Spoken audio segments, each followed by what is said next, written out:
ce séminaire, qui a donc commencé au mois d'octobre l'année dernière. C'est la 5e séance, mais je vais essayer de faire la 5e et la 6e en resserrant un peu le tout. C'est donné pour but de jeter les bases sous une forme très préliminaire et exploratoire de ce que serait une économie politique de la contribution, sous le titre « Économie générale et pharmacologie ». Et il a essayé d'argumenter des propositions de ce que serait l'économie de la contribution en préalable à un examen pratique que je n'ai pas fait ici et que je n'avais pas l'intention de faire. Un examen pratique des conditions de mise en œuvre effective d'une telle économie avec des mesures concrètes qui seraient réglementaires, organisationnelles, commerciales, industrielles, technologiques, etc., culturelles. Bon, tout ça, pour le moment, j'en ai pas du tout parlé. Peut-être qu'il faudra le faire plus tard. Je ne pense pas que ce soit le lieu dans ce séminaire de le faire. Par contre, ce sont des questions sur lesquelles nous reviendrons vraisemblablement, en tout cas moi je ferai en sorte d'y revenir dans mon rapport d'activité, le 13 juin à l'Assemblée Générale d'Ars Industrialis, qui se passera au Théâtre de la Colline. Alors, les éléments de base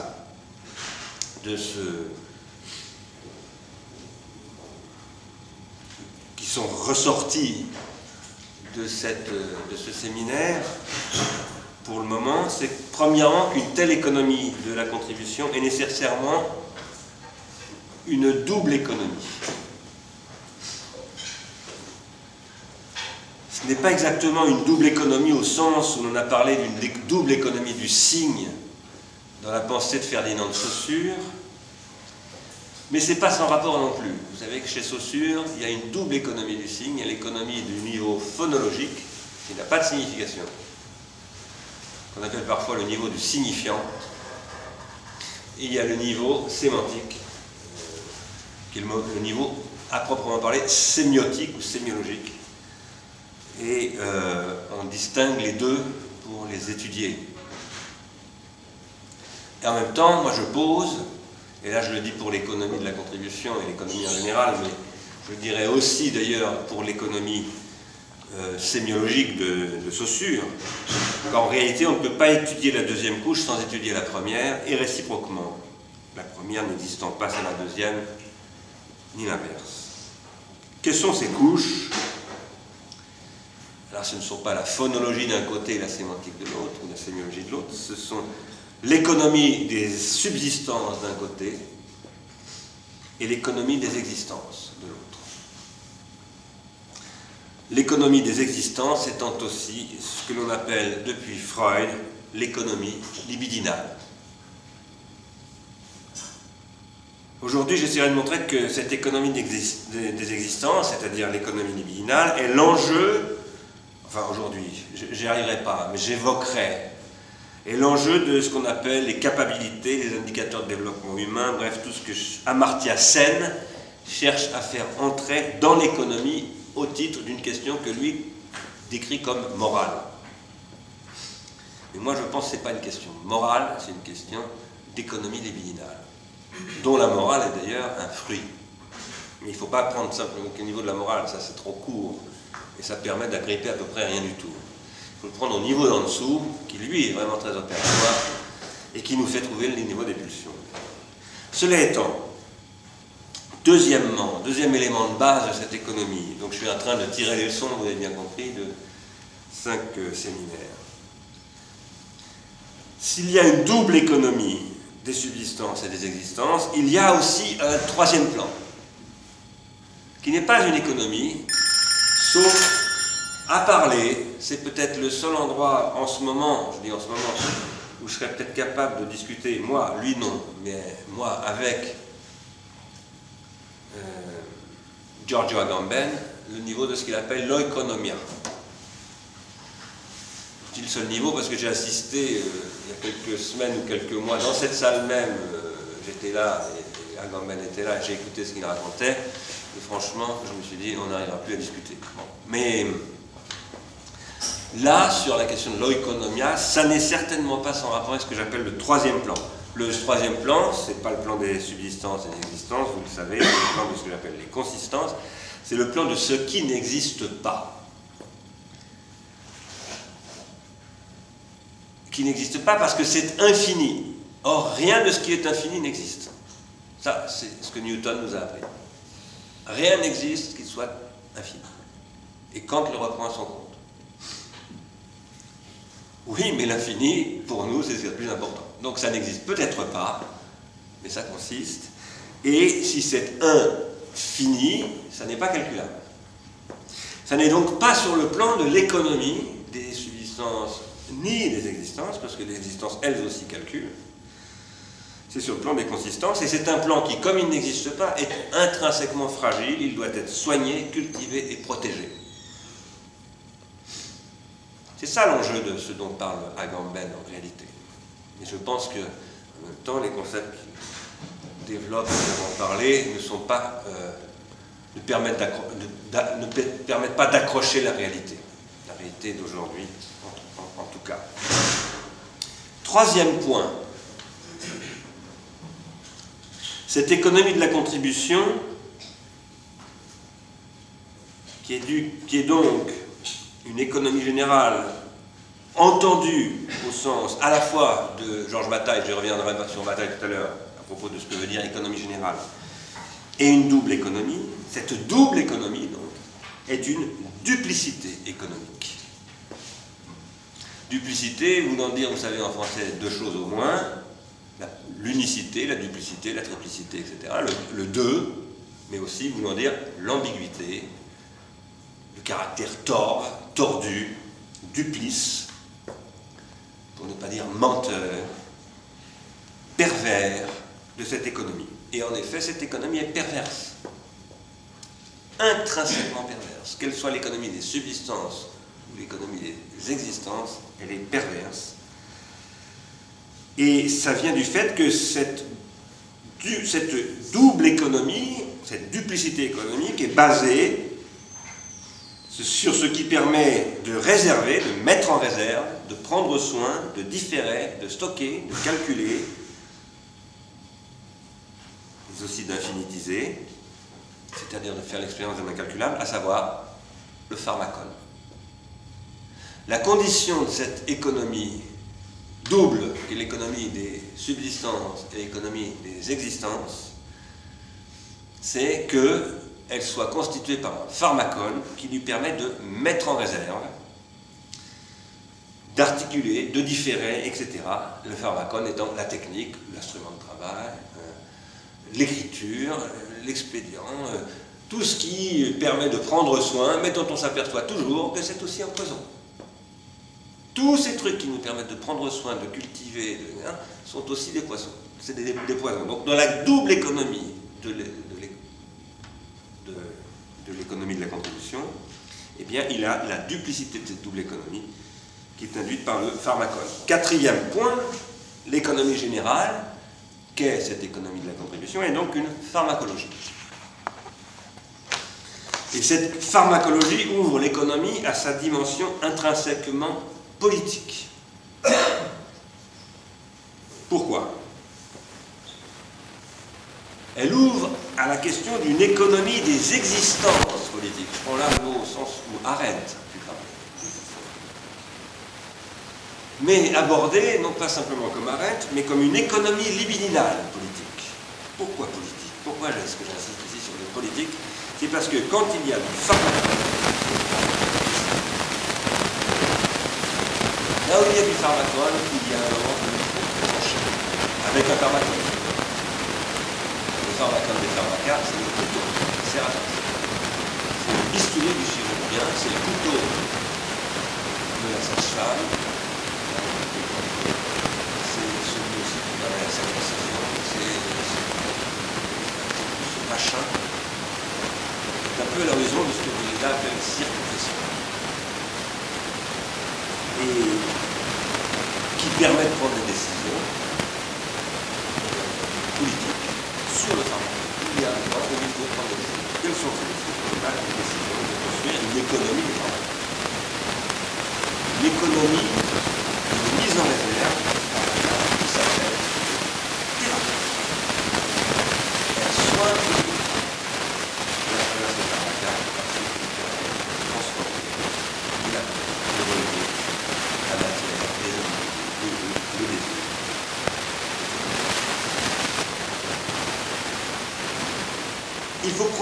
des décisions, et ces décisions approches sont des décisions politiques, y compris en économie, et l'économie est une économie politique, en tout cas dans nos sociétés, depuis au moins la Grèce antique, parce que les champs de possibilités ouverts par la pharmacologie qu'est l'économie sont traversés et constitués par des tendances. Ces tendances sont les tendances de la libido. Ce sont des tendances inhérentes à la libido elle-même. Que sont ces tendances? Eh bien, ce sont les tendances à l'individuation d'un côté, à la désindividuation de l'autre. Tendance à la diachronisation d'un côté, ou à la singularisation, à la synchronisation de l'autre. Tendance irréductible. On ne peut pas supprimer une tendance. Parce que le diachronique est toujours tendu vers la synchronisation. Je diachronise en ce moment, je produis des énoncés qui ne sont pas standards, j'essaye en tout cas. Mais en même temps, je veux que ça synchronise, parce que je veux que vous les adoptiez, je veux donc les désingulariser, les dédiachroniser, etc. Je veux, peut-être que vous ne voulez pas. Voilà. Ça, individuation, désindividuation, diachronisation, synchronisation,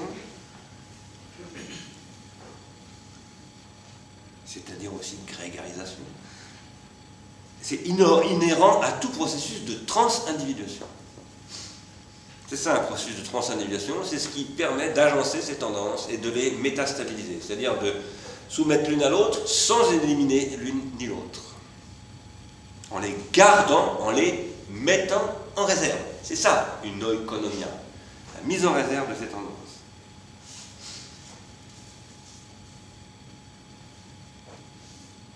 Et ici, s'il faut parler de transindividuation, c'est parce qu'on ne s'individue jamais tout seul. On s'individue toujours avec d'autres, aussi bien dans l'économie des subsistants d'ailleurs que dans celle des existences. L'économie des subsistances, c'est l'économie de la division du travail. Il n'y a pas de travail qu'on fasse seul. On fait toujours, le travail suppose toujours déjà une division du travail. Et l'économie du désir, eh bien c'est une économie du partage et du convoitement, je ne sais pas comment dire, des objets du désir. L'objet du désir n'est jamais désiré par un seul. Et si je désire un objet, je suppose que d'autres le désirent aussi. C'est peut-être faux d'ailleurs, mais je le crois. Alors, ça peut me rendre jaloux, ça peut me rendre peindre, ça peut me rendre paranoïaque. Il n'y a pas d'érotisme isolé. Même s'il y a de l'auto-érotisme, cet auto-érotisme est un fantasme de l'autre en moi, etc. Dernier point, nous vivons à une époque pharmacologique en mutation.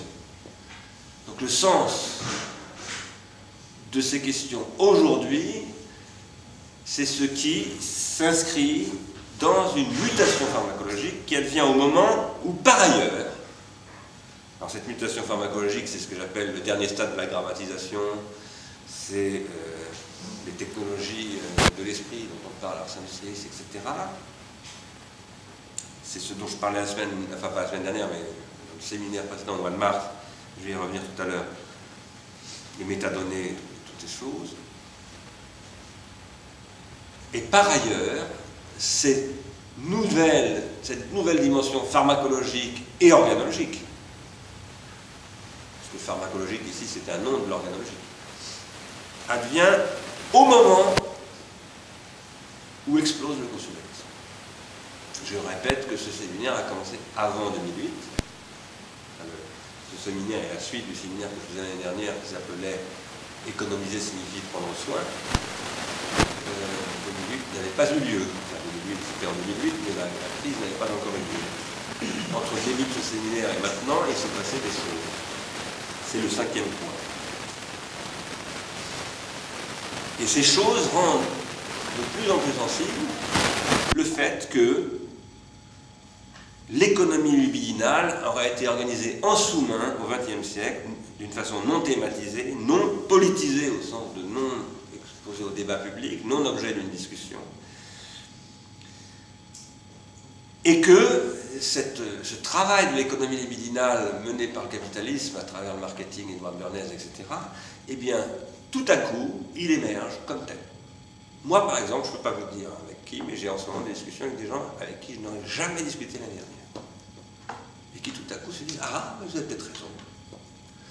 Alors que quand il y a 2 ou 3 ans, j'ai passé à France Culture et qu'Alain Gérard Slama était là et que j'avais dit l'économie libidinale, il me dit « Ah, vous voulez vous occuper de ce que désirent les gens, de leur sexualité et tout ». Il ne comprenait absolument rien. Il ne comprenait rien du tout. La question de l'économie libidinale dans quel pays, c'est comme si je voulais dire aux gens il faut aimer tel genre de femme, tel genre d'homme. Il ne comprenait rien. Inculture complète du problème de l'économie libidinale. Chez cet homme très cultivé qui est par ailleurs Slama. Mais en ce moment, c'est en train de changer. Peut-être pas chez Slama, mais chez d'autres. Et ça émerge dans le discours d'Al Gore, qui a été traduit, ça, avant 2008, hein, ça a été écrit en 2007, l'assaut de la raison assiégée en français, où Al Gore, j'ai été tout à fait ravi de voir qu'il parle dans ce livre de Edward Bernays, Paul Masur, disons, de Freud, de la théorie de l'attachement de Barbey, etc., etc. Et il se pose des problèmes d'économie libidinale. Ça vient, petit à petit, ça vient. Tandis que par ailleurs, Moulier-Boutan a vendu à l'ancien gaucho, là, comment il s'appelle, Cohn-Bendit, la pollinisation des externalités positives, donc ça commence à circuler via les vers. Je ne suis pas sûr que Cohn-Bendit comprenne grand-chose, plus que Alain Gérard Slama, tout ça, mais voilà, ça commence à circuler. Donc il se passe des trucs. Question des externalités positives, dont j'avais dit dans le séminaire précédent que si on veut les penser comme il faut, avec Moulier-Boutan, au stade suivant, il faut les penser à partir de la question de la numérisation de la dramatique. Voilà, ça c'est dire des acquis pour moi, une réalité maintenant, ce qui avait constitué un projet typique de 1968. Puisque un imbécile plus un moins imbécile vont appeler la pensée sociale. Et plus généralement les années 60 françaises, les années culturalistes, porteuses de ce qu'on appellera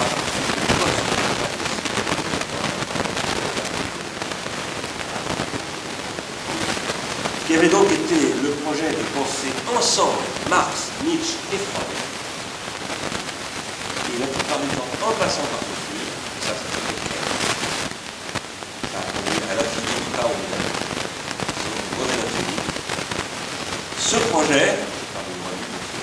ce projet est pour moi de nature agencée.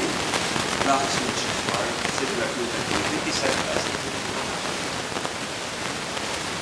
Il n'est pas du tout caduque. Et si nous ne sommes plus à l'époque du structuralisme, nous ne sommes plus non plus à l'époque du l'hyperstructuralisme, le néostructuralisme, ce n'est pas le sujet, parce que pour ça, il faut ajouter d'autres figures qui sont Husserl et Simon. Une question tout à fait structuraliste, plus du tout de l'individualisme, la théorie des systèmes, et le problème des potentiels.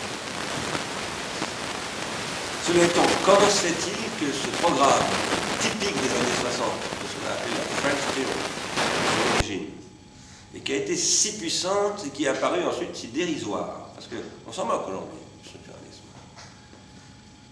Pas moi, mais beaucoup de gens s'en moquent. Eh bien, ce projet, dont je considère qu'il n'a pas échoué, mais qu'en fait il n'a pas commencé, il n'avait jamais vraiment commencé, et il n'a pas pu commencer parce qu'il a été projeté à une époque où on faisait encore des lectures dogmatiques, et en particulier des lectures dogmatiques de Marx et de Freud. On faisait des lectures dogmatiques tout à fait erronées de Marx, dont j'ai un peu parlé dans mon petit livre, là, Nouvelle critique de l'économie politique, rancière et typique de ça. Le prolétaire, c'est pauvre, ouvrier, tout ça, pas du tout ce que dit Marx. Et on faisait des lectures erronées de Freud, appelons ça des lectures libertariennes de Freud, où il faudrait se débarrasser du surmoi, du père, et tout. Jamais Freud n'a dit des choses pareilles, en aucun cas. Il a même dit tout le contraire. Dans l'avenir d'une illusion, il dit, imaginez que sur moi tout disparaisse, il dit c'est la guerre et la barbarie immédiatement. Et jamais Freud n'a dit des trucs pareils. Il craignait au contraire ces choses-là. Et il les voit venir en 1929 dans Malaise dans la civilisation. Alors il faut dépasser une lecture dogmatique de Freud et de Marx pour pouvoir agencer Marx, Nietzsche et Freud. On vous dirait, mais et Nietzsche alors là-dedans? Ben, Nietzsche, c'est compliqué. Et je pense qu'il y a aussi des lectures dogmatiques de Nietzsche, malheureusement. Mais à la différence de Marx et de Freud, pour moi, avec Nietzsche, il ne s'agit pas de critiquer un point aveugle de Nietzsche, il s'agit de lire Nietzsche autrement, de peut-être commencer à vraiment lire Nietzsche, ce que je crois pouvoir dire que ma fille, Barbara Stiegler, a commencé à faire très sérieusement. Mais Nietzsche, à la différence de Freud et de Marx, n'a pas le point aveugle de la technique. Ni Marx, contrairement à ce que soutenait Kostas Axelos, ni Freud n'arrive à penser la technique. Et voilà là où on ne peut pas se contenter d'une lecture dogmatique de Marx et de Freud aussi. Par ailleurs, pour les lire, il faut les agencer avec Husserl, donc pour des raisons que je viens de dire, parce que Husserl pense à la rétention tertiaire. C'est moi qui l'appelle comme ça, mais c'est lui qui la pense comme ça. C'est l'origine de la géométrie en particulier, et même d'autres textes. Et Simondon, parce que c'est le penseur de l'individuation, et que c'est ce cocktail général de ces 5 figures majeures du 19e et du 20e siècle qui permet de penser une nouvelle critique de l'économie politique. Là-dedans, pour organiser tout ça, il faut penser, et j'argumentais, organologiquement. Pourquoi ? Parce que l'énergie libidinale, c'est ce qui circule entre des organes. Ça se retrouve bien dans Freud. Hein. Sauf que Freud oublie les organes techniques. Même s'il n'arrête pas de parler, comme Derrida l'a si bien montré dans Freud et la scène de l'écriture, il convoque sans cesse les organes techniques, mais il ne les pense jamais. Il ne les théorise pas. Il ne les conceptualise pas. J'en ai parlé dans le 2e tome de la misère symbolique. Quoi qu'il en soit, l'énergie libidinale, c'est ce qui circule entre des organes, les organes du corps, qui n'est pas sans organes. Voilà une lecture dogmatique de Nietzsche et de tout ce qui vient avec, qui n'est pas celle de Deleuze, mais des Deleuziens, ce qui est tout à fait différent. Parce que c'est pas parce que Deleuze a parlé du corps sans organes qu'il n'est pas capable de penser les organes. Je l'ai rappelé aussi dans Nouvelle critique de l'économie politique, en citant un passage de l'Anti-Oedipe où il s'agit des organes. Et c'est pas parce qu'on brandit Artaud et son corps sans organes, et le rôle de la schizoanalyse, etc., qu'il n'y a plus d'organes. Ça, c'est les petits deleuziens, comme il y a des petits hegeliens, des perroquets, qui rabâchent bêtement, sans jamais avoir lu les textes. Bien sûr que ce corps peut se fantasmer sans organes, c'est ça qui arrive à Artaud, et c'est très important. Mais pour qu'il se fantasme sans organes, il faut qu'il en ait.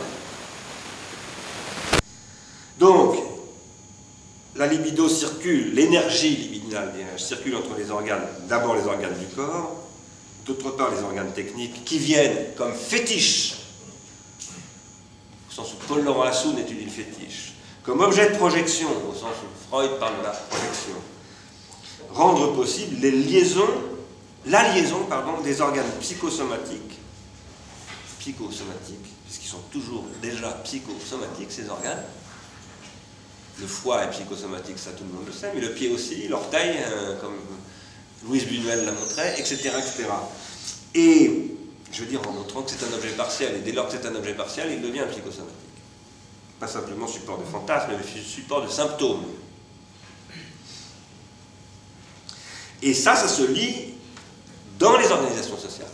Ça se lit au sens où Freud parle de la liaison des pulsions, dans les organisations sociales, c'est-à-dire entre les corps tels qu'ils font corps, dans un faire-corps social organique, c'est-à-dire organisé par des organismes comme l'Université Paris VI, le Collège de philosophie, Ars Industrialis et toutes sortes de choses, à l'intérieur desquels cet organisme va se construire de la sublimation. Car ces organismes cultivent des idéalités, des infinités, et ces idéalités et ces infinités forment des objets de désir communs qui conduisent à une métastabilisation de ce qu'on appelle un surmoi.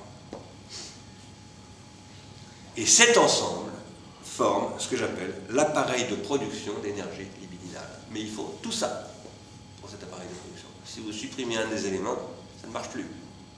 Et ça ne produit plus du tout de l'énergie libidinale, ça produit de la pulsion. C'est ça que nous vivons. C'est ça que nous vivons, et j'ai dit pourquoi dans les séances précédentes, c'est parce que le niveau 2 court-circuite le niveau 1 ou le niveau 3. C'est-à-dire qu'il y a un des niveaux, c'est le niveau pharmacologique, et c'est ça qui fait la pharmacologie empoisonnante en règle générale. Le pharmacone, c'est toujours comme le niveau des organes techniques, à un moment donné, court-circuite un autre niveau. Et il y a aussi le niveau 0 et le niveau 4. Bon, ça, j'en parlerai quand même. Ça, c'est des problèmes d'externalité négative, niveau 0 et niveau 4. Cet appareil de production d'énergie libidinale est la condition préalable de l'appareil de production capitaliste. Sans appareil de production d'énergie libidinale, pas de capitalisme. C'est ça que nous apprend Max Weber, qui ne parle jamais de libido, qui ne parle jamais de Freud, mais qui ne parle que de ça, sans le nommer. Car de quoi est-ce que parle Weber? De sublimation. Il dit, sans sublimation, pas d'éthique protestante. Sans éthique protestante, pas de capitalisme. Or, sans libido, pas de sublimation. Donc, il y a un autre larron qui vous fait rentrer, là, sixième larron, Max Weber, qui tout à coup débarque pour dialoguer avec Marx. Ce qui fut un interdit pendant les années 60 et 70, j'ai déjà dit pourquoi, quand j'étais petit, moi, Weber, c'était Aron. Et Aron, ça ne se lisait pas, ça n'existait pas, c'était l'auteur du Figaro. C'est une grave erreur, et pour Weber, et même pour Aron, c'est intéressant.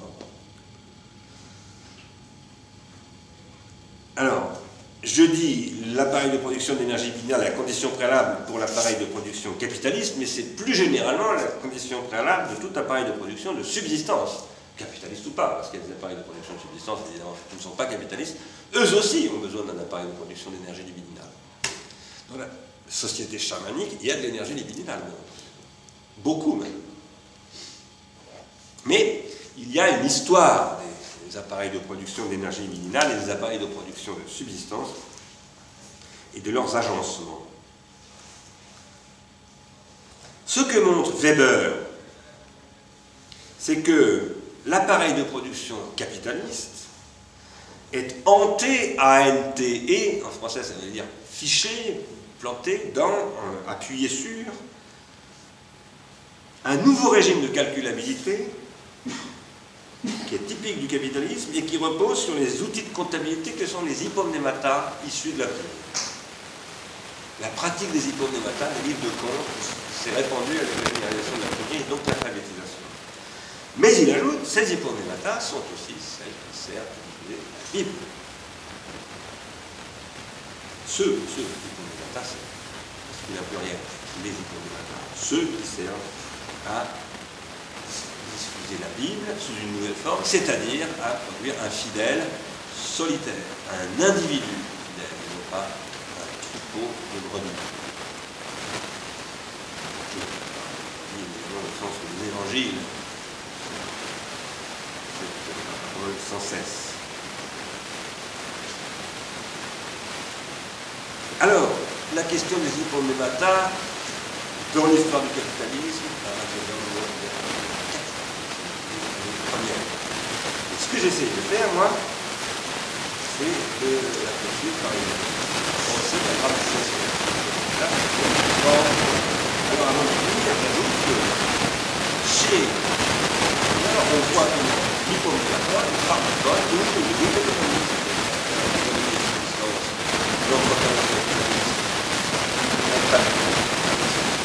permettre une de calculabilité,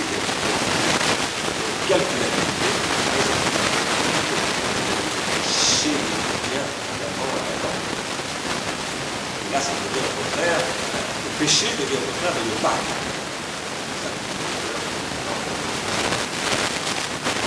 Mais en même temps, il dit, il y a la deuxième économie, des existences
dire en grec à la fois la réserve, le calcul,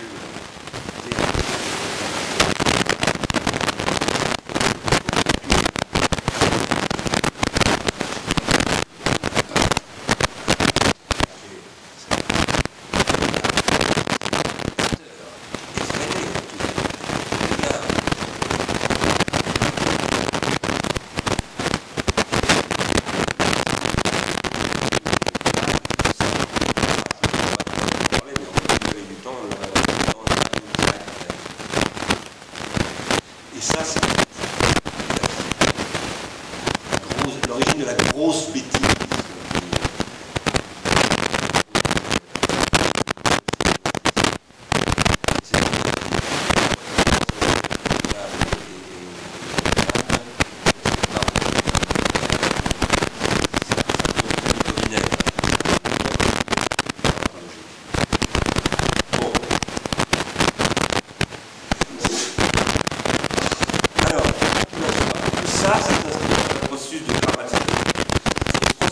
Dramatisation, cette dimension hypomnésique eh bien, il faut la poursuivre de Weber à Marx. Il faut remonter le courant comme un second de Marx, de Weber, 1905 à Marx. C'est-à-dire à Marx, penseur de la machine, d'ailleurs de ça à 1776. Parce qu'on oppose aussi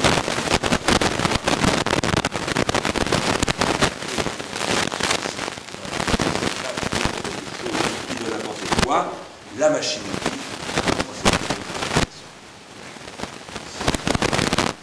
Si on veut essayer de penser la double économie du capitalisme et de l'économie en général,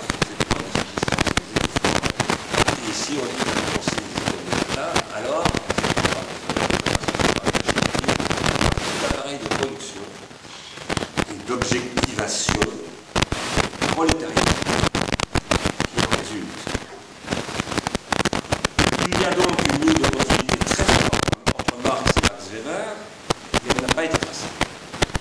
J'ai essayé, moi, de l'esquisser un tout petit peu ces derniers mois, ici, dans ce petit livre dont je parlais tout à l'heure, mais le travail reste à faire. Moi, je ne fais qu'une esquisse. Quoi qu'il en soit, tout ça, c'est ce qui permet de penser l'agencement, enfin, c'est ce que je crois, rendre possible de penser l'agencement des trois plans indissociables qui n'est pas de l'économie, l'économia, c'est de l'infini, c'est pas l'économie, c'est la condition de l'économie, de l'existence, et ça doit être pensé à la fois comme de l'économie politique et de l'économie digitale, l'une et l'autre étant un processus de différence avec un A. C'est très bien. On ne peut pas éviter Derrida. Ça ne veut pas dire qu'on est obligé de tout reprendre tel quel, pas plus que dans le ou encore, je ne sais pas quoi, mais la différence avec un A est capitale. Pourquoi? Parce que c'est elle qui permet de penser ce que Derrida appelle la mise en réserve. L'investissement et la dépense. Freud appelle la décharge, qui est donc la libération de la tension, qui est une énorme et très très difficile question, qui conduit, et là j'en parle pas du tout, mais j'en parle peut-être un sujet là, à la question de la puissance, qui est un objet extrêmement mal pensé, extrêmement problématique, et on va aujourd'hui, je crois, encore dans la plus grande des confusions. Pour essayer d'avancer progressivement vers cette terrible, énorme question de la puissance, énorme parce que c'est là où coïncide la pulsion avec le désir. Le pervers jouit. Le pervers qui a court-circuité l'économie militaire, qui est totalement assigné à cette pulsion.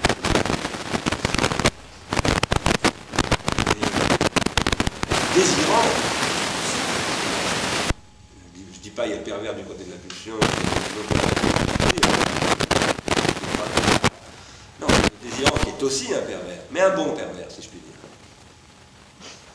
Eh oui, un bon pervers parce que je subis mal. Parce que le pervers perversion on pouvait, alors là, je ne vais pas vous donner des exemples, ça nous ferait tous rire, etc. Mais la perversion du bon pervers, comme on dirait pas du bon pasteur, qui est un très très bon vin de Pomerol, par ailleurs.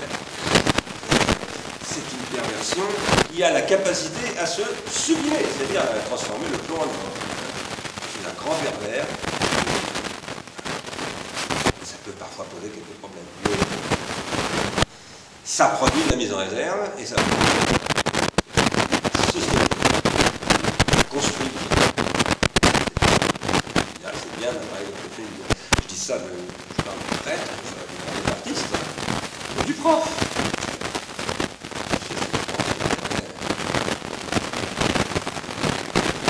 Alors, ça, pour inscrire tout ça, pour passer à la question de la mise en réserve.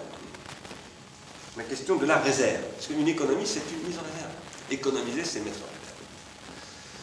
On dit parfois l'écureuil économiste, c'est une noisette, ce qui est évidemment une bêtise, mais enfin, c'est pas une bêtise, c'est une image. C'est pas une image parce qu'il n'a pas de désir, donc il n'a pas de différence avec un A, etc. Mais si on le dit, c'est parce qu'il voit un analogone de notre comportement à nous lorsque, pendant l'été, nous rentrons du bois pour l'hiver. Et là, nous faisons de la mise en réserve. Nous dédions une partie de notre existence plus tard, ce plus tard, et ne sait pas. À jamais. Ça n'est jamais seulement pour l'hiver prochain. C'est toujours pour l'hiver de tous les hivers. Et c'est pour ça. Tiens, ou je ne sais quel type de croyant religieux. Je vais revenir sur cette question de la réserve et de sa mise en réserve, mais avant. Et avant, je voudrais rappeler quelques trucs que je vais accélérer sur des choses acquises à la séance des mois de mars, auxquelles je tiens. La grammatisation actuelle, dans ses capacités de mise en réserve, a des caractéristiques tout à fait nouvelles. Nous vivons un nouvel âge du pharmacone, la grammatisation numérique, qui est l'infrastructure de l'économie de la contribution, qui, par exemple, en particulier, premièrement, permet de créer des types de circuits de transindividuation tout à fait nouveaux. C'est ce que j'avais appelé, dans la séance d'avant, la grammatisation bottom-up. Le fait que ça grammatise par en bas. Ce qui n'a jamais eu lieu dans l'histoire de la grammatisation grammatique. Ça a toujours grammatisé par en haut, top-là. Peut-être que quelqu'un me montrera que c'est pas vrai, mais je pense que c'est pas de mal à faire. Et ça, c'est très important. Pourquoi ? Ce que je n'avais pas dit, c'est que ça nous rapporte à la problématique de capacité d'Amartya Sen. Lorsqu'Amartya Sen parle de cette dimension de l'économie qui n'est pas calculable, et qui se rapporte à la question de la reconnaissance, ce que Axel Honneth appelle la reconnaissance, c'est cette affaire du bottom-up. Ceci, ces circuits totalement nouveaux, bottom-up, ça, qui n'est pas forcément le web, des modes de vie en œuvre, des sociales, constitue un nouveau milieu industriel capable d'induire des circuits de transindividuation territorialisés,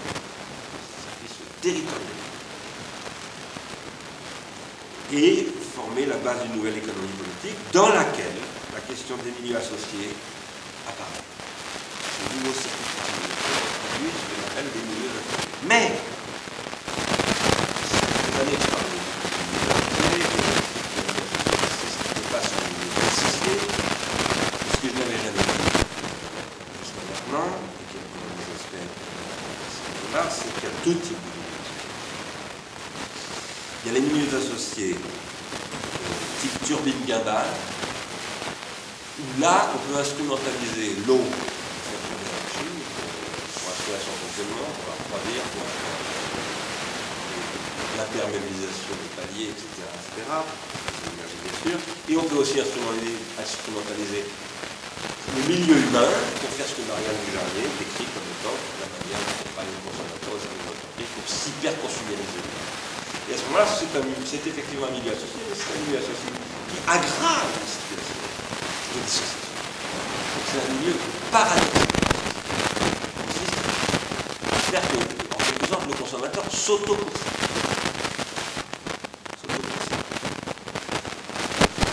Et le deuxième type de milieu associé, c'est le milieu associé qui produit du milieu symbolique à proprement parler, ce que j'appelle du milieu dialogique. Où là, en effet, je ne me co-individue avec un autre qu'à la condition qu'avec cet autre, je participe à l'individuation du milieu lui-même, et donc que je produise avec lui de la transindividuation. C'est dans ce cas-là qu'on a véritablement affaire à une économie de la contribution et à du bottom-up. Sinon, ce n'est pas le cas.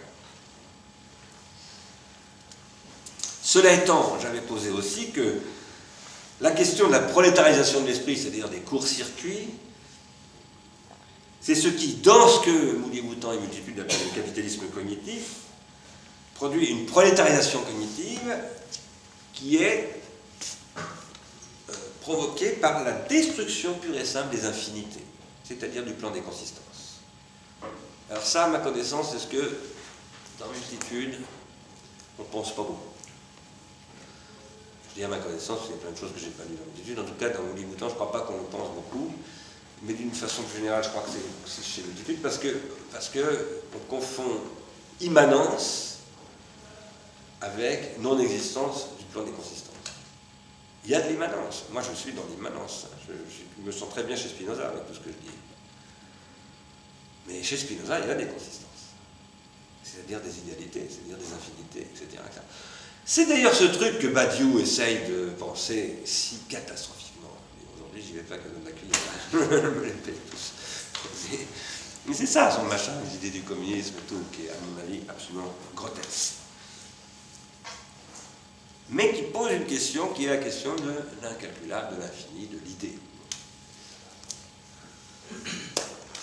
Là où ça ne marche pas du tout chez Badiou, c'est que précisément c'est vraiment un platonicien, c'est-à-dire qu'il oppose l'infini au fini, le calculable et l'incalculable, etc. Alors, tout ça se traduit chez nous, pour nous, les hommes et les femmes du XXIe siècle, par les effets, les symptômes économiques, et malheureusement pas seulement des symptômes, mais les catastrophes économiques qui sont produites par cet état de fait, par ces questions, à notre époque, c'est une production de court-circuit dans la transindividuation qui produit un effet de court-termisation. C'est-à-dire court-circuit dans la transindividuation égale court-termisation de l'économie. Inévitablement. Et ça, j'essayais de dire tout à l'heure pourquoi, baisse tendancielle du taux de profit. Dans cette situation de court-termisation de l'économie, le désajustement dont j'avais parlé l'année dernière, au début, où j'essayais d'expliquer que le système technique industriel s'accélérant dans sa transformation, l'État est là pour gérer le désajustement entre les systèmes, et bien, dans cette court-termisation de l'économie, le désajustement n'est plus du tout pris en charge par les puissances publiques, qui étaient aussi en charge des infinités, de ce que Pierre Legendre appelle le droit, l'institutionnel, etc., et qui ont démissionné en confiant ça à ce que Legendre appelle le management, et qui ont éliminé toute infinité, parce qu'une infinité, c'est une singularité. Une infinité, c'est ce qui résiste, c'est ce qui est opaque, c'est ce qui n'est pas transparent, et à partir de là, ça empêche la machine de court-termisation de fonctionner. Pourquoi de court-termisation? Parce que c'est une machine qui vise toujours plus à accélérer les processus d'adoption de l'innovation. Et donc, ce machin doit être considéré jetable au bout de 18 mois. Voilà. Il l'est, hein. Ça, c'est un BlackBerry, très à la mode il y a 18 mois. Aujourd'hui, c'est le iPhone qui est à la mode. Ça, c'est bon pour la poubelle. Et c'est comme ça que ça fonctionne, l'innovation industrielle. Autrement dit, c'est une innovation industrielle qui détruit les protensions.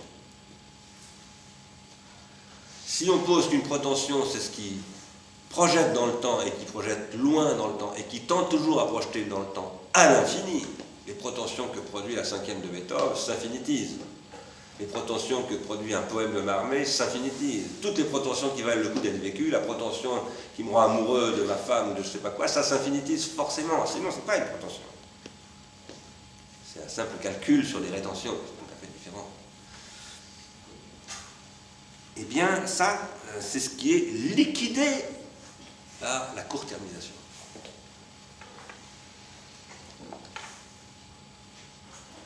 Cette question énorme, magnifique, de l'économie des potentiaux, qui est une économie des infinités, c'est ce que on ne peut pas penser avec le heideggerianisme, ni avec Hans Jonas, qui est un heideggerien. On ne le peut pas parce que chez Jonas et chez Heidegger, on ne peut pas, et là sur ce point je suis en désaccord avec Derrida, chez Derrida non plus, d'après ce qu'il m'a répondu un jour dans un livre qu'on a fait ensemble, on ne peut pas distinguer le court terme et le long terme. Si vous avez lu Échographie de la télévision, à un moment donné, je dis à Derrida, mais est-ce qu'il ne faut pas mener une politique à long terme? Il dit on ne peut jamais distinguer le court terme et le long terme. C'est archi faux. C'est pas du tout la même chose, le long terme et le court terme. Qu'est-ce qui permet de les distinguer? Bien sûr que le long terme est calculable, sinon c'est pas du long terme. Et bien sûr qu'à ce titre-là, Heidegger peut dire le long terme, ça appartient à la préoccupation, au Besorgen, c'est-à-dire à ce qui fait qu'on n'est pas dans ce qu'il appelle la temporalité propre, la Eigentlichkeit, et qu'on est déjà on n'est pas dans l'ontologique, comme il dit, mais on est déjà tombé dans l'ontique, c'est-à-dire dans le calcul. Oui, mais dans le long terme, ce qui se calcule, c'est un rapport à l'infini. C'est un rapport à l'incalculable. Je calcule comment nouer un rapport à l'incalculable. C'est ça le long terme. Parce que le long terme, ce qui est vraiment un long terme, c'est quelque chose qui pose un indéterminé. Sinon, c'est du court terme à long terme, si je peux dire. C'est-à-dire que, parce que le court terme est évidemment, de ce point de vue-là, une notion relative. C'est très court terme pour moi de dîner ce soir si j'ai faim. Hein, c'est très court terme, c'est-à-dire dans les 6 heures qui viennent, j'ai besoin de me mettre un beefsteak dans l'estomac ou au moins quelques grains de riz. Bon. Mais il peut y avoir du court terme sur plusieurs années. Il peut y avoir aussi du court terme sur des décennies. Je ne sais pas, planter par exemple des peupliers ou des... Vous voyez, et puis il y a du long terme. Et alors est-ce que la plantation de peupliers c'est du court terme ou du long terme? Ça dépend comment on l'aborde. Ça dépend à quoi ça sert. Parce que si ça sert à construire un lien intergénérationnel, et c'est à ça que ça sert en général, et à garantir... Bon, à ce moment-là, ça rend possible des infinitisations. Donc, c'est du long terme. Plus simplement du long court terme. Quoi qu'il en soit chez Heidegger, parce qu'il oppose le calcul et l'incalculable, le déterminé et l'indéterminé, parce qu'en fait, il oppose le technique et l'authentique, ou le propre, on ne peut pas penser ça. Donc, la temporalité heideggerienne, on en a besoin pour penser tout ça, bien entendu. Parce que si on veut bien penser Freud, il faut passer par Heidegger. La question de la pulsion de mort, etc., ça passe par l'être pour la mort de Heidegger. On ne peut pas se permettre de se passer par Heidegger. Mais, c'est pas avec Heidegger qu'on arrivera à penser cette économie des corps. Ça, sûrement. Alors, j'ai essayé dans le dernier chapitre, non pas dans le dernier chapitre, mais dans le dernier paragraphe, de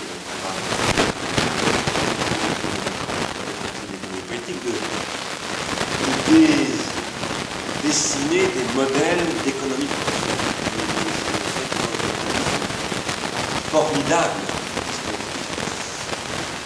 Une construction d'économie professionnelle. Et j'ai aussi essayé pendant cette année à inventer ce modèle. C'est-à-dire impossible.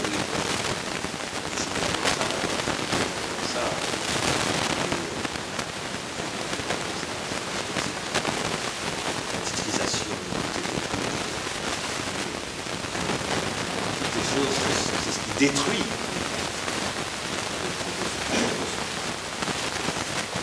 Alors une figure très importante qui a essayé de penser la question de la calcul, c'est Georges Bataille.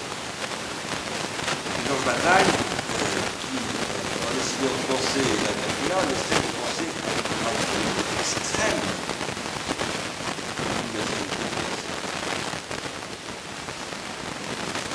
C'est ce qui cherche à penser la proportion à partir du concept de dépense sans produit. Bataille dit une véritable économie, je tenais à vous en parler parler, parce que quand même, avoir un séminaire économique dans la vie, c'est forcément pas mal. Une véritable économie, c'est une économie somptuaire. Une économie qui a une dimension sans pure destruction totale. Sans retour sur investissement, sans aucun retour sur investissement, un incalculable pur, un rapport pur à la pure calculabilité. Alors, il y aurait beaucoup à dire là-dessus. Je voulais vous en parler longuement parce que je ne fais pas.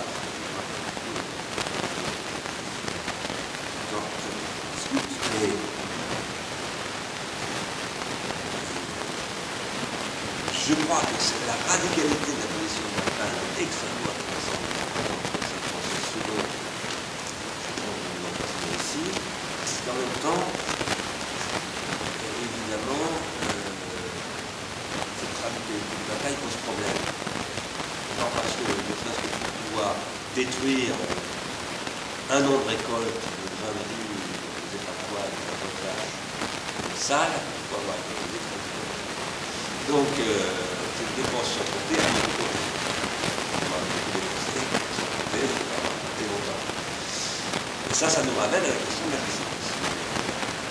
Donc, une économie sans réserve, moi je crois que c'est la question de la réserve est absolument positive. Et la question de la réserve, c'est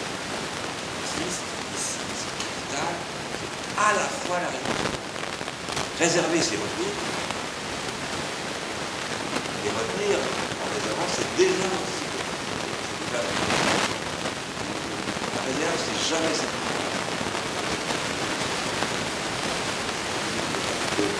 Et c'est donc.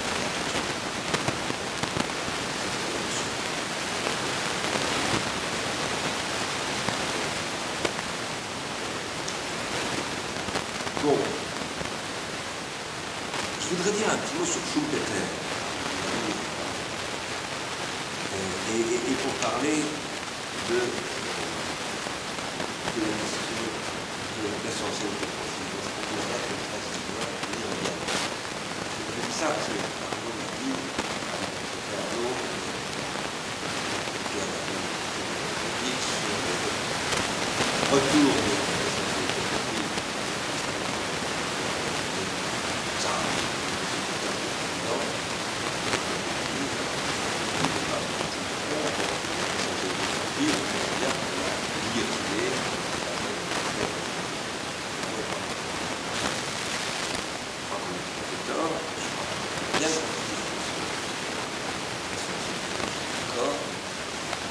on l'a comprise, on l'a entendu dans un sens strictement marxien, qui lui raisonne sur je dirais, de comptabilité interne.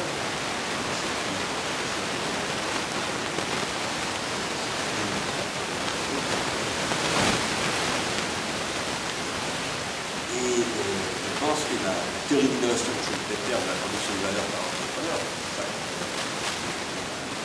C'est l'innovation à partir de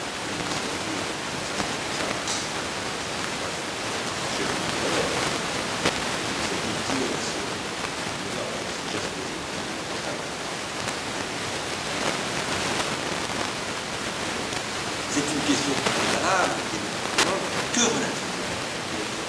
Un petit peu comme Newton, c'est pas logique, mais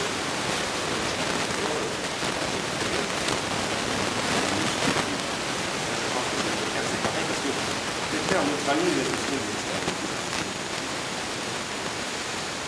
Et qu'est-ce que veut dire les externalités ici? Moi je parle des externalités.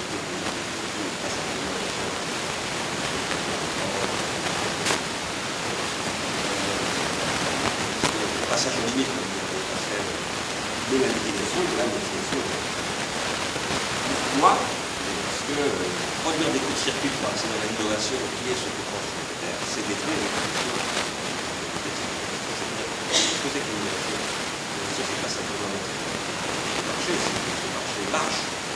Pour que le marché marche, ce ne soit pas un marché qui ne maîtrise pas la faculté de l'innovation. En innovation schumpeterienne, aujourd'hui, elle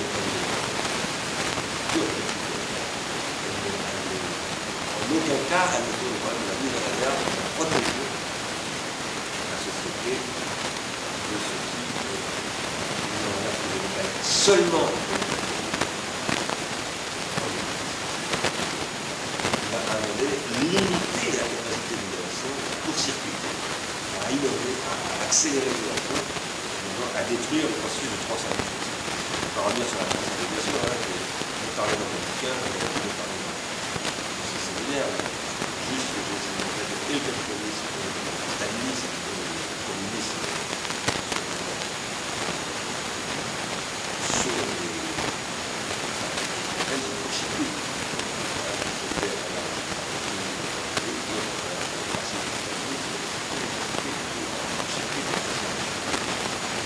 Schumpeter n'a apporté rien. Et donc, il y a une baisse essentielle du taux de profit dans de tels processus. Et donc, je crois que ça rend en masse. Ça, c'est la pharmacologie.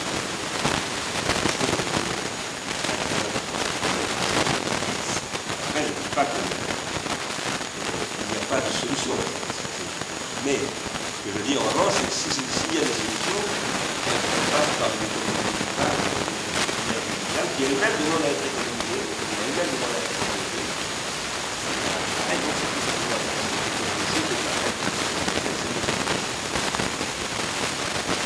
Quelqu'un qui existe dans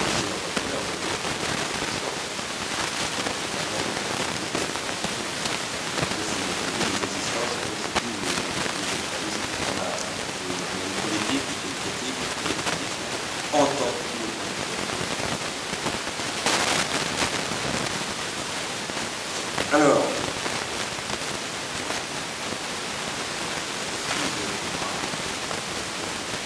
on peut développer un tout petit peu sur la réserve, la mise en réserve. Ah oui, avant ça, je voulais dire un mot sur la pharmacologie. Parce que j'ai rappelé quelque chose que j'ai beaucoup développé, il n'est pas ici.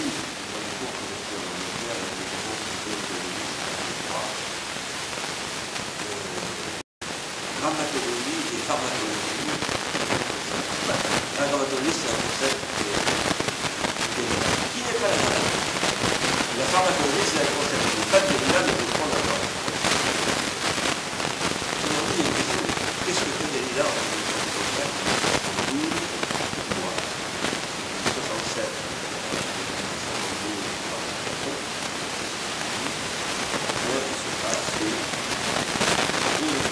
Pharmacologique. Et quand je dis qu'il le pose de manière extrêmement spécifique. Il observe. Il observe.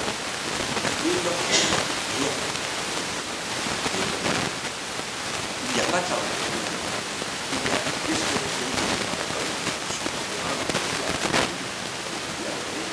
il n'y a pas.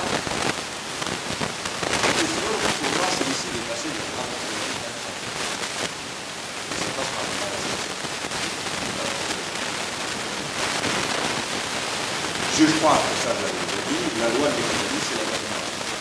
C'est ça, la mathématique. Et à partir du moment où on dit ça, c'est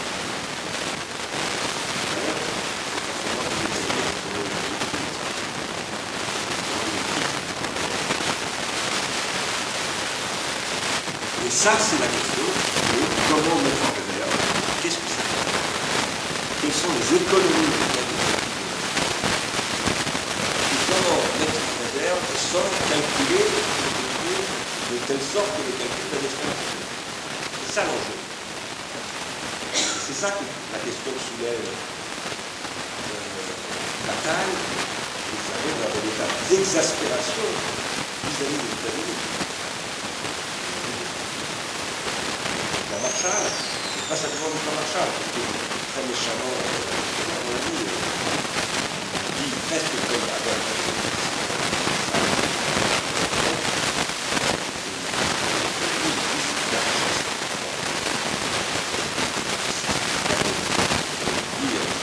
On répare pas des dommages de guerre, on change de nourriture.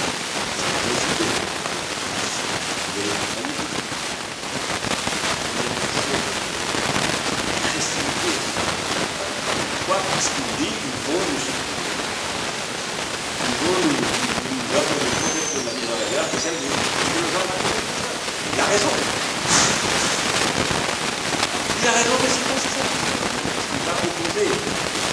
Alors, qu'est-ce que c'est que... Je vais commencer par dire, ça c'est faire de la vie. Ne pas gaspiller, faire attention, bien sûr. Cette économie, la transsubstantielle et l'extensielle, il y a quelque chose de l'économie. Là, du côté de l'économie et subsistance, mettre en réserve, qu'est-ce que c'est? C'est investir, c'est ménager les possibilités pour l'avenir, c'est se donner le temps de voir venir, c'est, par exemple, comme vous êtes gestionnaire dans les établissements publics, proviser, ça, garantir un mois de salaire,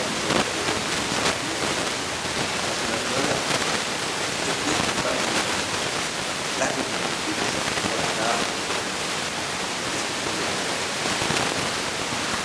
ça c'est l'économie. Il y a aussi, comme vous voyez, c'est ça. Comment on va penser avec des sans détruire le milieu. Sans détruire le milieu, par exemple, mais quand ce chef indien brûle la récolte de cacao, il ne le détruit pas. Il peut détruire. L'existence peut détruire l'existence. Brûler. Pas. C'est ça. L'existence brûle. Brûle, c'est subsistance.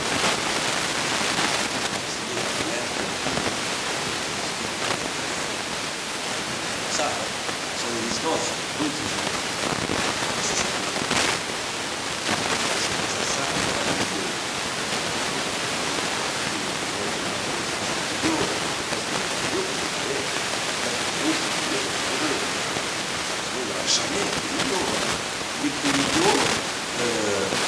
Il est à Baden-Baden toutes les nuits, il va jouer, voilà.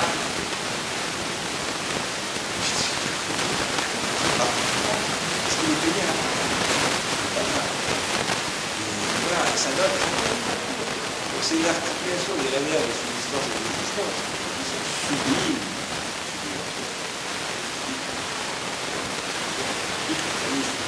Et du nihilisme. Qu'est-ce que c'est que l'économie? Là, c'est une réserve des pulsions. Et tout ce qui sont des pulsions, c'est tout ce qui fait qu'on a besoin de subsistance. Parce que les pulsions,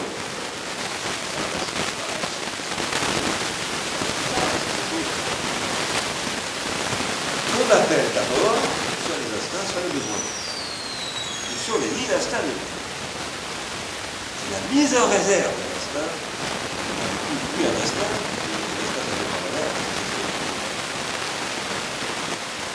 Et du besoin qui du coup est plus bien, capable de produire plus que le besoin. Et c'est un différent de satisfaction. Non pas pour dire c'est différent de satisfaction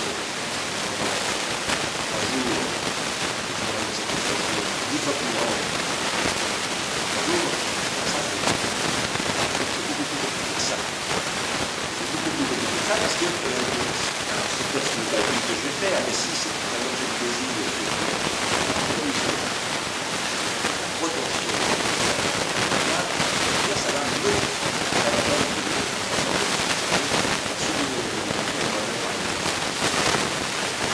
peut-être que c'est comme ça que je vais jouer,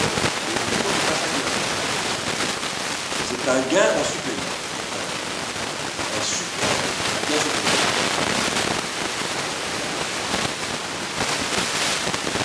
Bien supplémentaire, je peux l'obtenir aussi bien en travaillant. Le travail ne se réduit pas à l'économie. Voilà ce que j'ai essayé de faire. C'est pas l'emploi. C'est la chimie.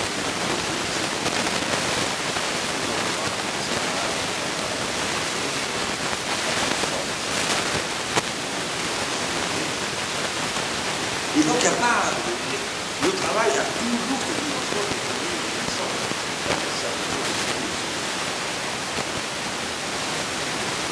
Cela étant, en tant qu'économie finale, la réserve, la mise en réserve, c'est aussi à produire une différence avec un A, donc, pour reprendre le terme de Derrida, qui ne produit pas simplement une différence pour dans quelques jours.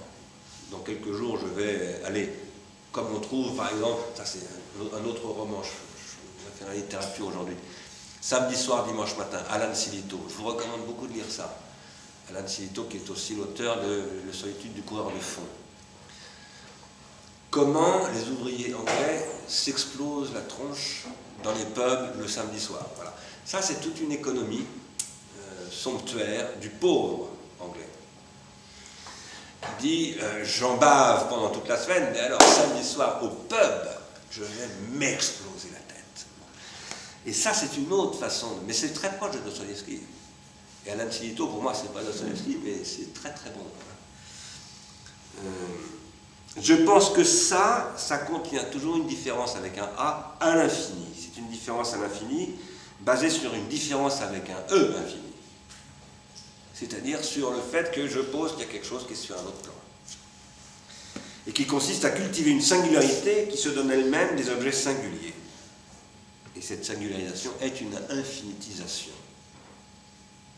C'est ça l'économie des existences, qui considère des consistances. La différence de l'économie politique, la différence avec un A de l'économie politique, qui calcule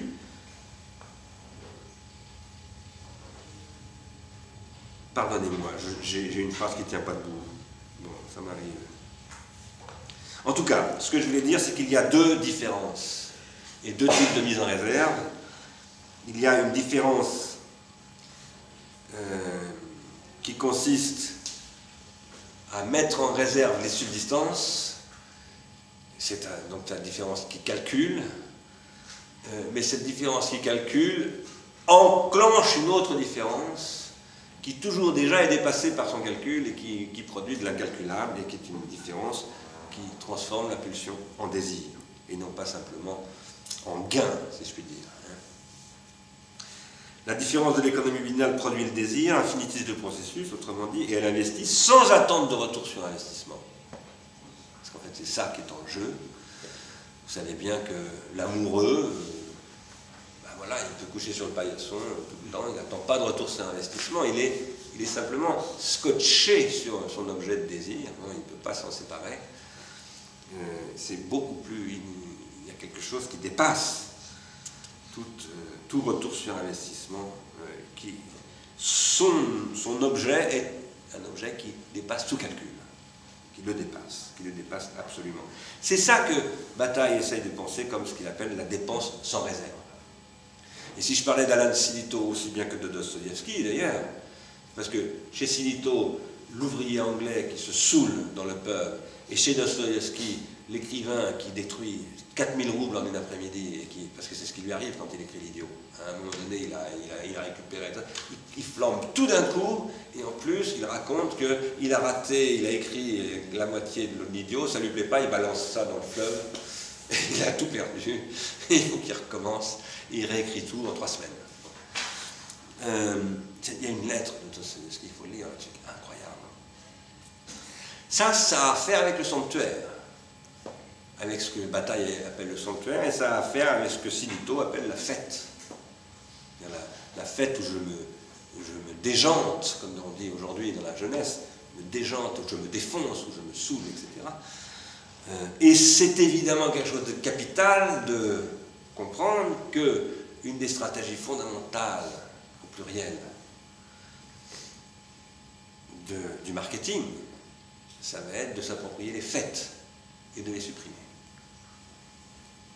Pour pouvoir supprimer les consistances et l'infinitisation, il ne suffit pas de faire que la Sorbonne soit soumise à une mastérisation qui la met à l'intérieur des programmes des crétins qui dirigent le ministère de l'Industrie.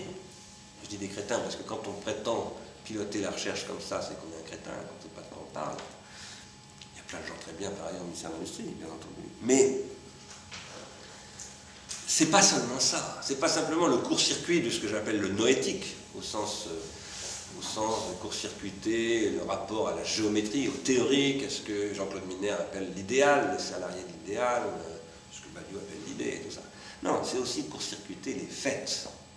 C'est détruire les bistrots, c'est détruire les corridas, c'est détruire toutes ces choses qui sont incalculables. Parce qu'évidemment, un Espagnol qui va à la corrida, ça n'a pas grand-chose à voir avec un visiteur de Disneyland. Ça a à voir, je dis pour Gérald Moore, avec le sacrifice. Parce que dans la corrida, il y a quelque chose qui est de l'ordre du sacrifice. Alors, qu'est-ce que c'est qu'une fête? À quoi sert une fête? Eh bien, la fête a pour fonction fondamentalement de suspendre la loi du calcul. Il faut beaucoup calculer pour faire une fête. Aller au Brésil, et voyez la préparation du carnaval, etc. Hein. Et c'est plus on est pauvre et plus on est capable de dépenser sans compter. Hein. C'est les pauvres qui sont le plus capables de ça. Les pauvres et les très grands riches qui sont très nobles. Voilà. Mais tout ce que dit Bataille, c'est bah, j'aime pas la bourgeoisie parce qu'elle est incapable de ça. Pas tout à fait vrai. Ça, c'est ce que Bataille appelle la part maudite. C'est cette part maudite qui est la seule possibilité de suspension de la loi du calcul. Pourquoi ne parle-t-il jamais de Freud? Ce post-surréaliste, parce que Bataille a quand même été d'abord un surréaliste. Je veux dire, Bataille est un enfant du surréalisme. Comment se fait-il, le surréalisme qui a mis Freud au cœur de la pensée esthétique, artistique, la révolution surréaliste, l'inconscient, le rêve, etc. Comment se fait-il que Bataille ne dise rien de Freud? Pour moi, c'est inexplicable, sauf à penser qu'il n'arrive pas à penser, avec Freud, cette forme de l'objet du désir qu'il appelle la part maudite. Et là, on peut le comprendre, parce que c'est pas facile. Mais ça, c'est une des très grandes questions de ce que serait une économie de la contribution. Pourquoi une économie de la contribution? Parce que dans la contribution, il y a de la simulation, donc de la part maudite. Il n'y a pas de simulation sans part maudite. Que cette part maudite se présente comme un potlatch, ou qu'elle se présente comme un sacrifice de Blandine ou de je ne sais pas quoi, peu importe. Je veux dire, à un moment donné, je me donne sans compter et pour rien. Y compris, je donne ma vie. Ça, c'est la question fondamentale. Et c'est ça que le marketing liquide. Court-circuiter le long terme au titre d'une calculabilité du long terme qui conduit à sa court-termisation inéluctable, c'est court-circuiter ça. Et c'est détruire les infinitisations, et c'est à partir de là détruire toute libido. Parce que sans ça, il n'y a pas de libido. C'est ça la réalité sociale de l'infinitisation. C'est les fêtes, c'est les passions sublimatoires, c'est tout ce qu'on veut. On peut les décrire de toutes sortes de manières, bien entendu. Cela étant, lire Bataille, c'est très difficile. Penser avec lui le sans réserve ou le sans calcul, c'est très difficile. D'abord parce que j'ai essayé de montrer pourquoi c'est jamais sans calcul et sans réserve. Il y a eu beaucoup de calculs et beaucoup de réserves. Et à un moment donné, je me permets de ne plus compter, c'est tout à fait autre chose. Mais si je prends en compte tout le processus, il y a évidemment beaucoup de calculs.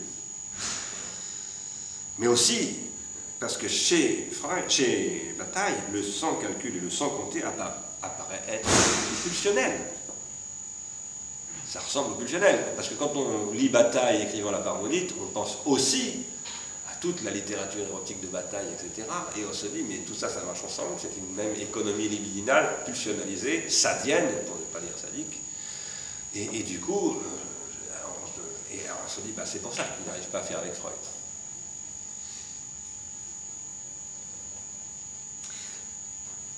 On croit que c'est le pulsionnel, mais ça n'est pas le pulsionnel. Ça y ressemble. Ça ne l'est pas. Si ça l'était, ça serait sans désir. Et il est évident que Le Bleu du ciel n'est pas du tout un livre sans désir.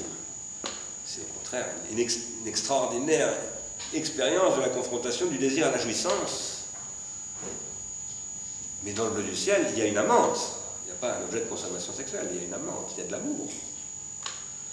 Et donc c'est très compliqué. Qu'est-ce qui est en jeu alors? Pourquoi est-ce que ça n'est pas le pulsionnel? C'est pas le pulsionnel parce que le pulsionnel, c'est justement le calculable.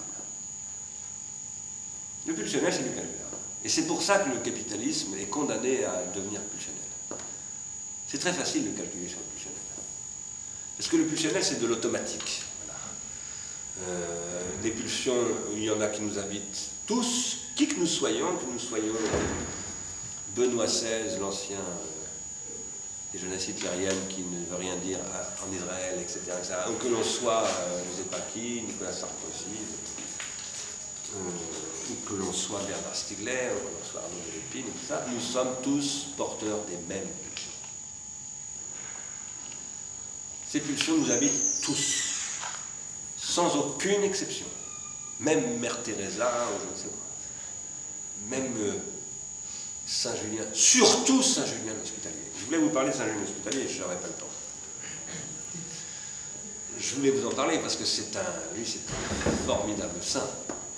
Outre que c'est le saint qui a donné son nom à mon fils, mais ça je ne le savais pas à l'époque parce que c'est à cause de Julien Sorel que j'ai appelé mon fils Julien. Mais après j'ai découvert qui était Julien l'Hospitalier, d'abord dans Flaubert et puis après beaucoup plus tardivement dans la légende dorée et dans la littérature tout récemment catholique. C'est un être de la pulsion. Alors lui c'est un des grands saints où vraiment on voit que pour devenir saint il faut transformer la pulsion en réserve et en sublimation. Mais il est très intéressant ce saint parce qu'il s'appelle Saint Julien l'Hospitalier, mais on dit toujours, mais il y a un autre Julien, il y en a des tas de Julien. Et il y en a un qui s'appelle Julien l'Apostat. Et lui c'est le diable. Et il y a une version dans la légende dorée, Julien l'Apostat c'est un empereur en réalité, c'est un empereur romain, qui a tenté de déchristianiser la romanité hellénistique, la romanité tardive, et qui était un chrétien, mais qui est devenu philosophe. Et qui est devenu un philosophe, a dit, mais non, ce truc-là, le christianisme, c'est pas sérieux, on va pas bâtir un empire là-dessus. Donc il a tenté de déchristianiser tout ça, en disant, mais les miracles, c'est des mensonges, on ne peut pas bâtir, quand on est philosophe, on ne peut pas bâtir un pouvoir sur des mensonges. Et il y a une version de Julien Apostat dans la légende dorée qui est extraordinaire, qui en fait un moine pervers, menteur, cupide, etc., qui dit en passant, oui, par ailleurs, il était empereur à Rome. Mais c'est absolument extraordinaire. Et alors, pourquoi est-ce que je dis ça? C'est parce que Julien devient le saint pharmacologique. C'est-à-dire que c'est celui qui est à la fois le saint des saints, si je puis dire, avec Julien l'Hospitalier, qui est quand même... Et c'est aussi une histoire extraordinaire, l'histoire de Julien l'Hospitalier, ça ressemble à Oedipe. Puisque Julien tue ses parents. Enfin bon, il y a quelque chose d'absolument incroyable. Il y a une histoire de lit, il trouve ses parents dans un lit, il croit que c'est sa femme qui est au lit avec un amant, donc il tue sa femme et son amant, en fait c'est son père et sa mère, enfin, c'est une histoire, c'est du Sophocle, hein. C'est absolument incroyable. Alors lui c'est le bon Julien, parce que finalement il va devenir, et puis il va finir dans le saint des saints pour le coup. Et puis, mais en face de lui il y a le Julien l'Apostat, il y a exactement son contraire. Bon. Je voulais vous parler de ça, je ne le ferai pas, parce que j'ai plus le temps. Alors pourquoi est-ce que je me suis mis à vous parler de Saint-Julien? Je ne sais plus du tout. Je ne sais plus du tout. J'ai un peu perdu le fil. Bon.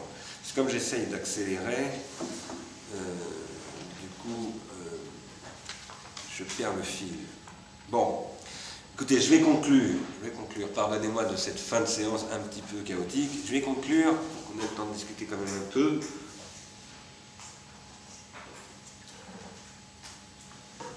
En vous disant que si je prolonge ce séminaire, j'essaierai de prendre très au sérieux Amartya Sen et les questions d'Amartya Sen comme étant des questions de mise en réserve et de transindividuation. Voilà. Je crois que ce que Sen tente de penser et qui n'est pas loin de ce que Mouli-Boutan soulève par ailleurs, au type des externalités positives et ce que beaucoup d'autres soulèvent maintenant, ce sont des processus de transindividuation requérant la construction d'une nouvelle économie libidinale qui calcule, parce que toute économie libidinale calcule, mais qui préserve de l'incalculable et qui le préserve par des démarches bottom-up, c'est-à-dire par des processus de transindividuation que j'appelle contributifs, qu'on pourrait aussi appeler, et là je rends hommage à Jean Jaurès, c'est le 150e anniversaire, coopératif. Jean Jaurès qui était le penseur de la coopérative.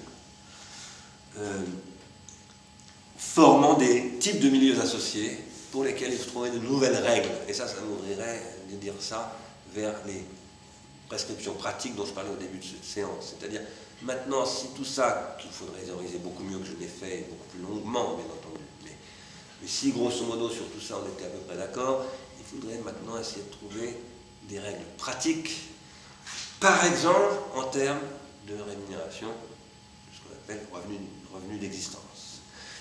Par exemple, en termes de réorganisation de la fiscalité. Par exemple, en termes de redéfinition de ce que c'est que le service public dans son rôle de protection des infinités.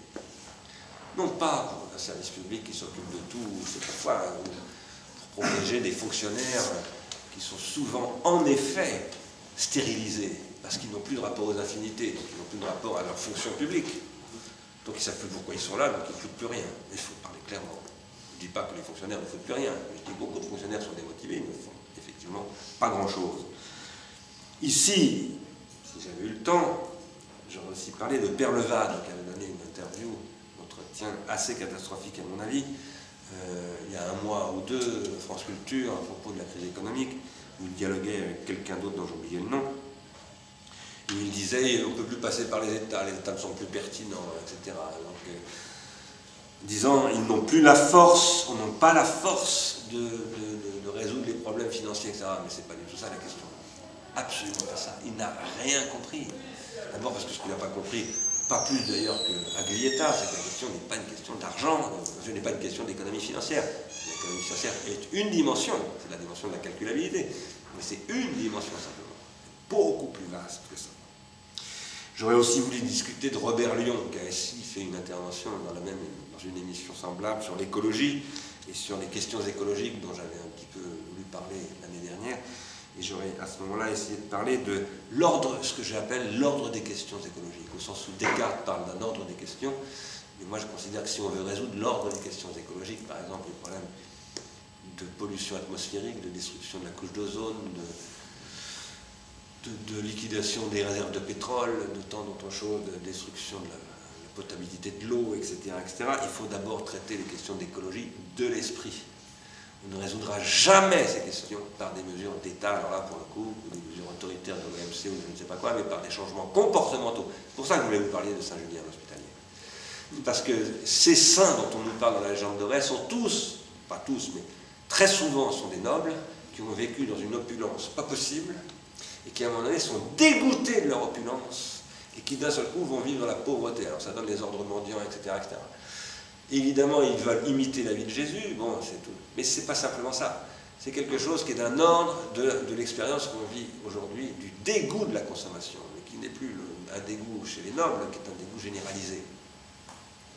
Et là, il y a quelque chose qui n'est pas un retour à la théologie ou à je ne sais pas quoi, mais par contre, là, pour le coup, c'est bien un retour à l'oikonomia. C'est là que, sur ce plan-là, Agamben est important et intéressant. Voilà, j'aurais voulu vous parler de tout ça. Je voulais aussi vous parler de Niklas Luhmann. J'en dis un mot parce que je l'avais annoncé dans le programme, l'annonce de ce séminaire. Niklas Luhmann, qui est un très très grand penseur du social allemand, qui est très inconnu en France, très peu connu, 2 ou 3 livres traduits, qui est extrêmement important en Allemagne, mais aussi aux États-Unis maintenant. Et Niklas Luhmann qui a développé une théorie de l'autopoïèse des systèmes. C'est un homme qui pense tout le social en termes de système. Et il dit, et là évidemment je m'y retrouve assez bien, que le social c'est constitué par des systèmes sociaux, le système juridique, le système éducatif, le système économique, le système politique, etc. Le système familial, religieux, tout ce que tu vois mettre. Pas de je sais que ça en Allemagne, c'est pas absolument passionnant. Luhmann dit tout système est compliqué. Système social, qu'est-ce que ça veut dire? La théorie pose qu'il y a une doctrine opérationnelle du système social, mais le système ne reçoit de l'extérieur que ce qu'il projette. Et ça parle de la question, parce qu'il y a une somme de potentialité.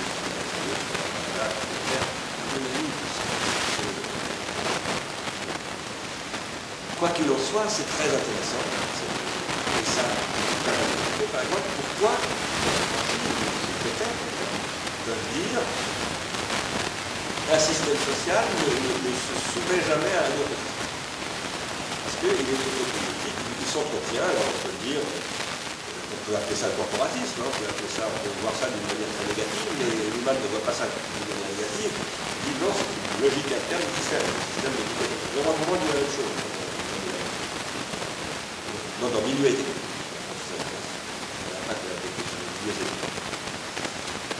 Sauf que, c'est très intéressant, mais premièrement, c'est faux.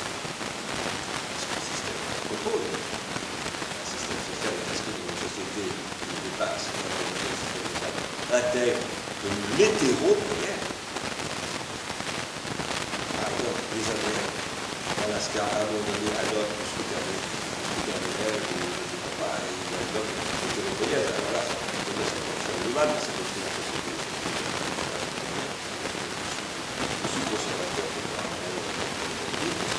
Oui, mais il n'y a pas que ça, la modernisation, l'innovation, justement, c'est l'organisation. Comment faire adopter l'hétéropoïétisation sans que ça détruise complètement le système. Donc ça les ressources, ça veut dire la développement libre.